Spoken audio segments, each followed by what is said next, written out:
পৃথিবীর ইতিহাসে যত জালেম ছিল একেবারে শুরু থেকে আজও পর্যন্ত সব জালিমদেরকে দেখবেন আল্লাহ ছাড় দেন কিন্তু পরিপূর্ণ ছেড়ে দেন না। আল্লাহ আপনাকে পাওয়ার দিয়েছেন অফিসে, আদালতে, রাস্তায় ঘাটে, কাজে কারবারে, আপনি আরেকজনের ফাইল আটকিয়ে, আরেকজনকে ফাঁদে ফেলে, আরেকজনকে ফাঁসিয়ে, আরেকজনকে চাপ দিয়ে, ক্ষমতার জোরে বিভিন্নভাবে আপনি জুলুম করছেন।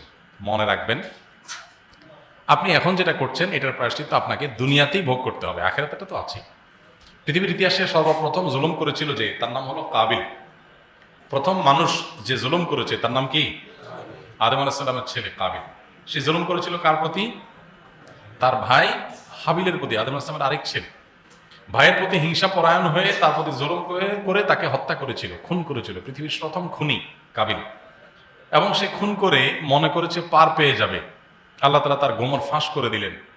হ্যাঁ, তার অপকর্মকে আল্লাহ তাআলা মানুষের সামনে প্রকাশ করে দিলেন, জানিয়ে দিলেন, অপদস্থ হলো। কিয়ামত পর্যন্ত আগত মানুষের কাছে কাবিল খুনি হিসেবে থাকলো। স্বয়ং কোরআনে এত হাজার বছর পর কোরআনে আল্লাহ তাআলা সেই কাবিলের খুনের ঘটনা উল্লেখ করেছেন। তার জন্য এটা অপমান, তার জন্য এটা অপদস্থ।